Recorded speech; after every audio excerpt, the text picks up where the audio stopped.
Bueno, y esta hora quiero darle la bienvenida al economista Julio José Prado, presidente ejecutivo de la Asociación de Bancos Privados. Muy buenos días, gracias por acompañarnos. Muy buenos días, Liz, gracias por la invitación. Bueno, la pandemia del COVID-19 pues ha afectado a todos los sectores y la banca privada quizás no está exenta de esta afectación, y quería preguntarle precisamente cómo han sentido ustedes el impacto de este shock económico a causa de esta pandemia aquí en el país.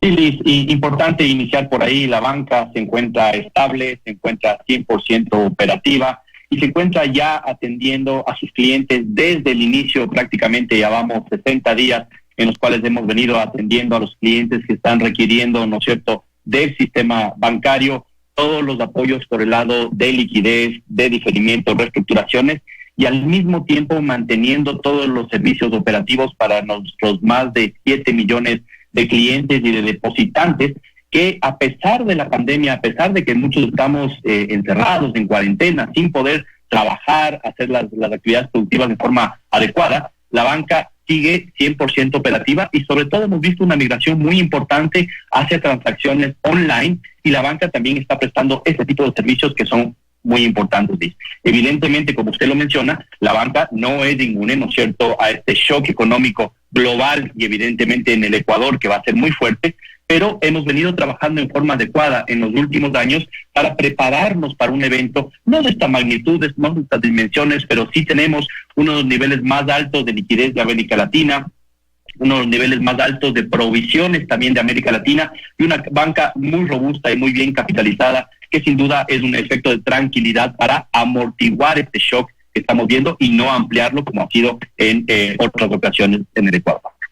¿Esa podría ser la diferencia entre lo que se vivió quizás con la caída del crecimiento de la economía en 1999 con lo que se está viviendo ahora, cuando se habla de que esa caída del crecimiento de nuestra economía, de la economía ecuatoriana, sería aún mayor que lo que se vivió pues en ese entonces?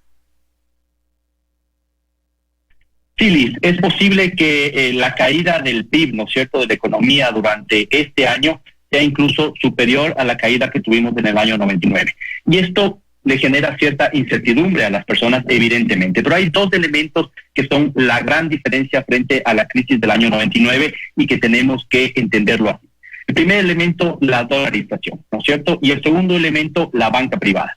Del lado de la dolarización, tenemos una moneda fuerte, tenemos un esquema monetario que, si bien es rígido, hay que mantenerlo, preservarlo. ¿Y qué significa esto? No poner en riesgo nada de lo que tenga que ver con el balance del Banco Central, ni introducir ningún cambio legal, normativo, que vaya a poner en peligro este tema. Por ejemplo, cómo introducir una moneda paralela, un dinero electrónico, o temas que le permitan al Banco Central comenzar a emitir dinero nuevamente en la economía. Eso sería un error. Y por el lado de la banca privada, como comentaba al inicio, tenemos una banca que es absolutamente diferente de la banca del año 99. En el 99 teníamos alrededor de 40 instituciones bancarias, hoy tenemos 24. Todos los que quedaron en la crisis del año 99 ya no están acá. Básicamente tenemos bancos que se han preparado, e incluso, Liz, en algún momento, y hay que reconocerlo, se ha acusado, sobre todo durante el gobierno anterior, de que la banca era demasiada cauta, demasiado líquida, demasiado conservadora, etcétera. Bueno, ahora tenemos el efecto de tener una banca que ha hecho bien las cosas en el pasado y que tiene el ahorro suficiente y la liquidez suficiente, a diferencia de lo que sucede en el sector público, para enfrentar esta crisis que tiene el Ecuador.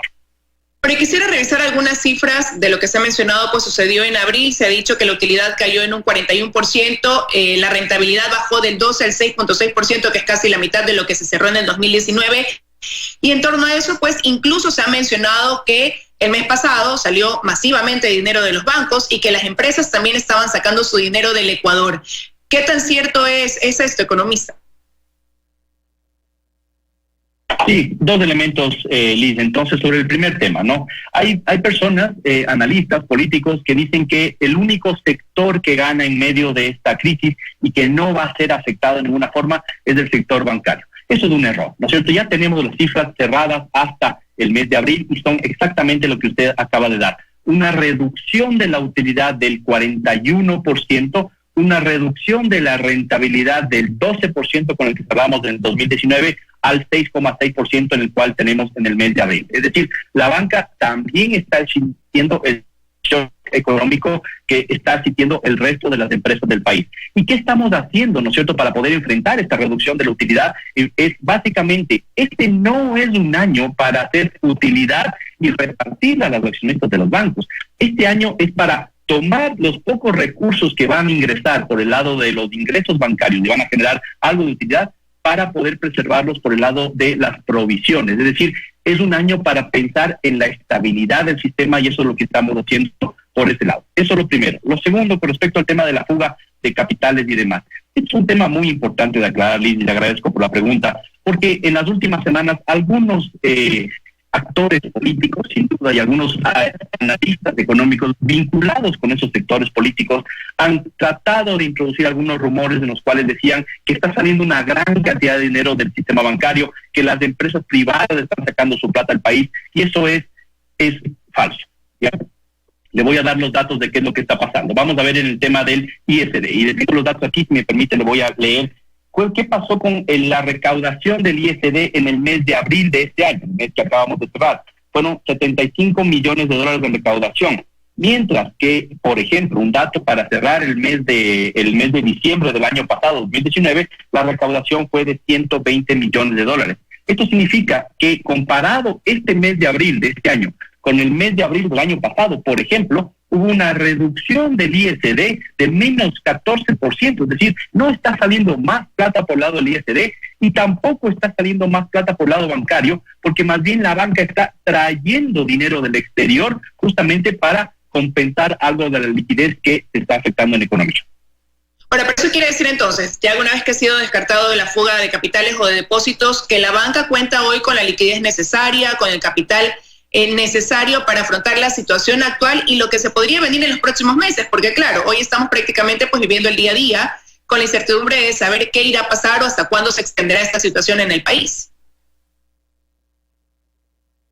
Sí, Liz, sabemos que este va a ser uno de los shocks económicos más fuertes que vamos a vivir y sin duda este sistema bancario, la banca ecuatoriana va a estar atenta para poder enfrentar esto. ¿Cómo lo estamos haciendo? Fíjense ustedes, le mencioné que estamos trayendo algo de la liquidez que tenemos en el exterior. Esta liquidez es justamente, está contenida en lo que llamamos los fondos de liquidez de la banca. Y estos fueron hechos justamente para poder ser utilizados si es que llega a haber un caso como este en el cual la liquidez agregada comienza a ser afectada en la economía por parte del sistema bancario. Por eso es que la liquidez de la banca comparada con América Latina es de las más altas de la región. Solo un dato, teníamos por ejemplo en el mes de marzo un indicador de liquidez del 24%, que ya era muy alto, y hoy por hoy tenemos un indicador del 27%. Esto demuestra que estamos respaldando en una forma muy importante los depósitos y la confianza de la persona, que son lo más importante. Por el otro lado, Liz, tema muy importante, ya no solamente anuncios, sino operaciones que estamos realizando para darle oxígeno y darle alivio a nuestros clientes. Y me permite, si le voy a dar un par de datos que hemos ya compilado conjuntamente con la Superintendencia de Bancos que corresponden a la primera quincena de abril, del 1 de abril al 15 de abril. Y estos son los datos de las operaciones que se han diferido o aplazado, si me permite. El número de operaciones aplazadas en la primera quincena de abril son de 1,2 millones de operaciones, es decir, clientes que se han beneficiado de esas operaciones aplazadas por un monto total de 3.500 millones de dólares. Y según sabemos de parte de una cifra que ya está compilando la superintendencia, ese número de 1,2 millones de operaciones aplazadas podría estar llegando incluso durante todo el mes a 1,8 millones de operaciones. Ese es el alivio que está entregando también el sistema bancario ya real a sus clientes. Pero sin embargo hay una serie de comentarios de personas que dicen que los bancos no estarían dando paso a esto que anunció el gobierno hace un tiempo atrás de la posibilidad de que puedan diferir sus pagos pendientes. ¿A qué atribuyen ustedes entonces esos comentarios cuando usted ahora ha mencionado las cifras del 1 al 15 de abril respecto precisamente pues a ese diferimiento que se dio paso para los clientes?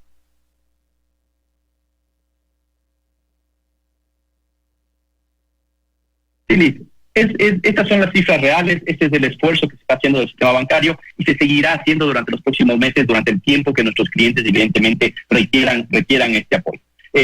Claramente hay casos particulares en los cuales, dependiendo de cada banco y dependiendo de cada cliente, puede haber casos en los cuales no se ha podido hacer estos diferimientos, sobre todo en los casos en los cuales los clientes ya estaban en mora antes de esta emergencia, que es una situación absolutamente diferente a la situación del COVID-19 y a la regulación que también sacó la Superintendencia de Bancos y la Junta de Regulación Monetaria y Financiera. El otro elemento, Liz, es lo que tiene que ver con las reestructuraciones, los refinanciamientos y los nuevos créditos. En ese lado no tenemos cifras todavía, no entran dentro de estas cifras que le acabo de mencionar, pero sí se está trabajando con las empresas de todo tamaño para poder refinanciar operaciones y seguir avanzando. Pero ¿qué es lo que estamos viendo ahí? Que todos los créditos que se están pidiendo no son créditos de largo plazo, ni siquiera mayores de 6 meses, son créditos de muy corto plazo para subsistencia, para pago de nóminas, básicamente para sobregiros de corto plazo. Ahí estamos trabajando para poder obtener también la liquidez suficiente a nivel internacional para poder mantener, ¿no es cierto?, el flujo adecuado de crédito hacia esos sectores productivos, lo cual evidentemente a nivel internacional no está siendo muy fácil. Bueno, y quiero regresar a lo que usted me mencionaba anteriormente, solo que ya que estábamos tratando el tema del diferimiento, de dar paso a esto para los clientes, pues ya nos desviamos un poquito, pero se había dicho incluso en algún momento que dentro de esta crisis la banca estaba ganando más dinero, cosa que ya fue desmentido desde Asobanca, pero lo que sí se ha dicho es que, y usted lo mencionaba hace un momento, es que la rentabilidad ha caído y que seguiría bajando. ¿Qué implicaría entonces esto de aquí, economista Prado? Mire, como lo hemos mencionado, este es un año en el cual todo el sector privado de la economía a nivel global, a nivel latinoamericano y evidentemente en el Ecuador va a tener una reducción de sus ingresos. Lo importante es, evidentemente, que nosotros logremos encontrar una medida para que este shock económico lo podamos aplanar. Básicamente, Liz, lo mismo que se está hablando en el tema de la salud, ¿no es cierto?, que es aplanar la curva para que los efectos sean adecuados y que puedan ser absorbidos por el sistema de salud, es lo mismo que nosotros estamos tratando de hacer en el sector financiero, en el sistema financiero a nivel global y evidentemente en el Ecuador.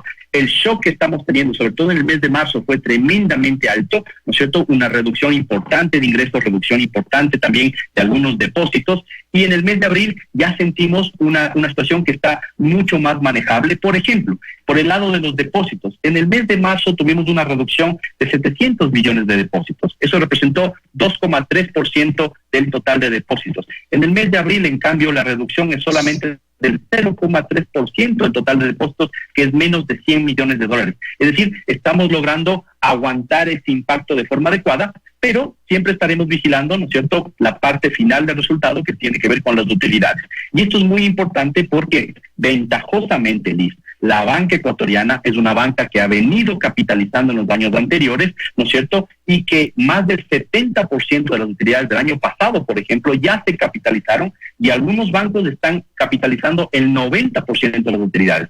Y solamente un tema final, Liz.